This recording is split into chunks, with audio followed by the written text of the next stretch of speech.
Another twist, another major turn in the case of Richard Allen and the accusations of him being the Delphi murderer.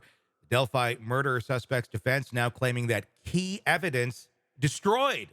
Another request to have the charges dropped. The evidence that was destroyed, video and audio recordings of possible suspects in the killings of Abby Williams and Libby German. Erased. Yes. Allen's attorney filed that motion Wednesday asking that the charges be dismissed because of the destruction of the video and audio recordings. The Indiana Supreme Court unanimously, obviously, already denied the defendant's previous request on January 18th of 2024 to disqualify Judge Gull. That's the other big point. That's what I thought we were going to be talking about today.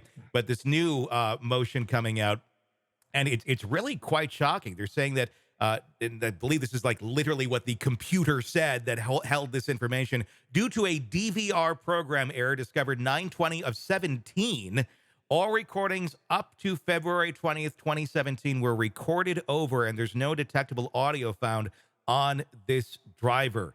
The erasing amounts to destroying the audio or video recordings made in interviews during the first week of investigation, obviously the most important time after the two Delphi teenagers were killed in 2017. And the recordings, they were of two individuals that were, in fact, also, the word comes back, Odinists. And the recordings are gone. Eric Faddis, attorney, joining me to discuss, and you're learning about this at the same time I'm telling you about this. How key of evidence could this be? I mean, I guess anyone could easily say this is potentially exonerating evidence. Potentially. We don't know exactly what was on there because it does not exist. But these are people who were suspects. These are people who play into the Odinist theory, if you will. And that material is not around anymore. How many wacky curveballs can a case possibly have? I know. This is so absurd.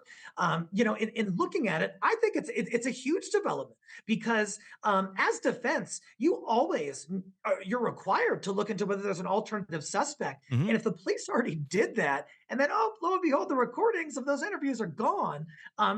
The defense should be crying a foul in this and absolutely filing a motion to dismiss.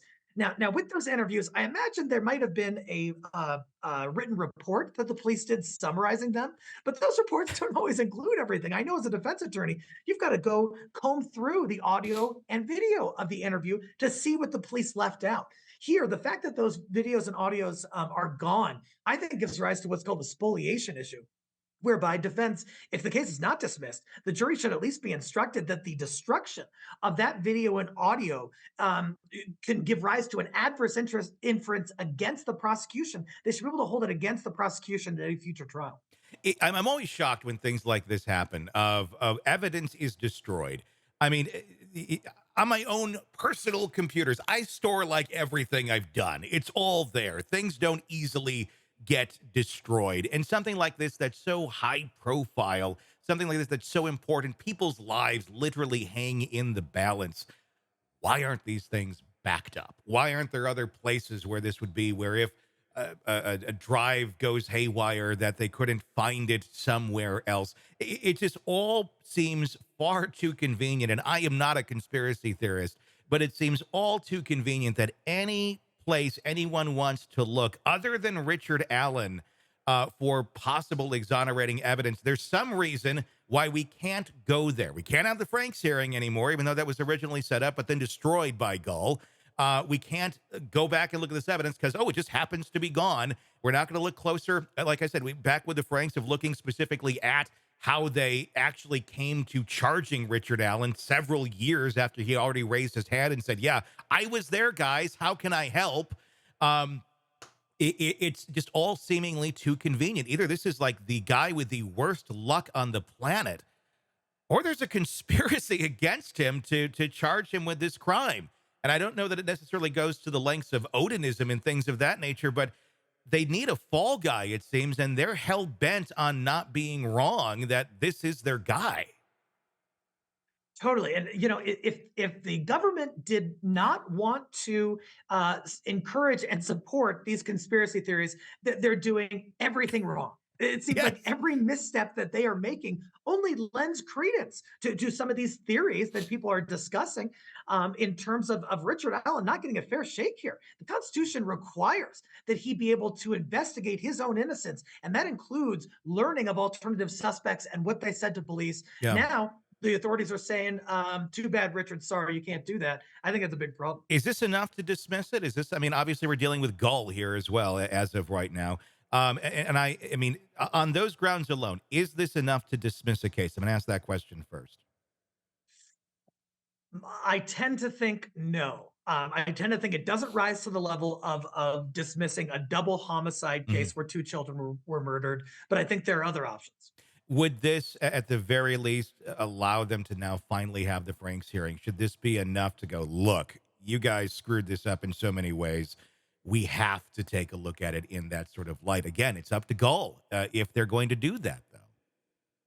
Absolutely. And I haven't seen the arrest warrant for Richard Allen in this case, but that's usually what a Franks hearing centers on Yeah. is does the warrant have accurate information and does it leave out materially exculpatory information Hmm. that helps Richard? If that warrant does not include mention of these potential alternative suspects, I think the Franks hearing is absolutely warranted. And the judge, when they got the warrant, might not have had enough information on which to make a decision to issue an arrest warrant for Richard Allen. Maybe if the judge knew about the alternative suspects, the judge would have done something different. So all of those things would be discussed at a Frank's hearing. And that's what I wonder about this case. I mean, it goes really dark and deep, but is it really all that dark and deep? Is this really just this small little system here in Delphi trying to cover their ass for something that they screwed up? And it was just, a small screw up, but a big screw up because it resulted in Richard Allen being arrested and all this attention being put on them. And if they're at fault for arresting the wrong guy and literally just destroying him mentally and physically for the last several years in prison,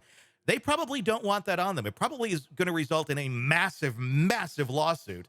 And he's probably better dead than him being able to sue. Although the family could, I'm sure, sue. But the fact that everything that we've seen of just trying to keep him quiet and to break him down.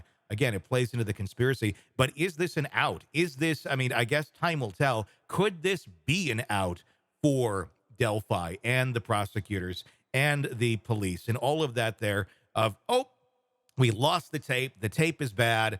I guess we're going to have to dismiss the charges without having to raise their hands and say, yes, we fucked up left and right over here.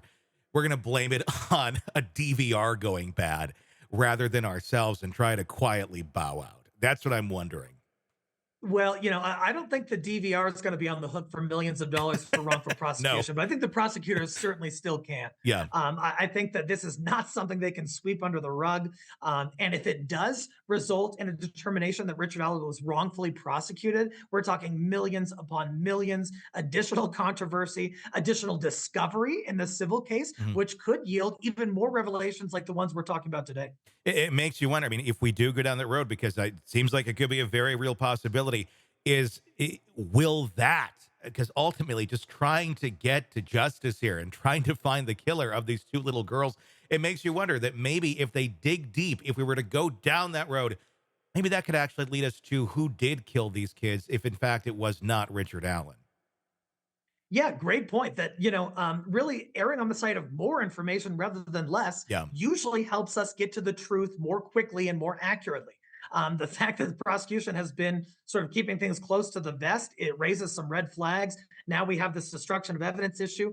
And I think, like you said, in the civil case, if there is one, and if Richard Allen was actually wrongfully prosecuted, that could truly lead to more information about the Odinism thing, more Mhm. potentially, who knows, more information about just how this case was handled Yeah. and why we're at where we're at currently. Maybe truth will rise to the top through all this chaos and possible lies and mishandling. Maybe still through all of that, this is the doorway to get there. Who knows? Time will tell.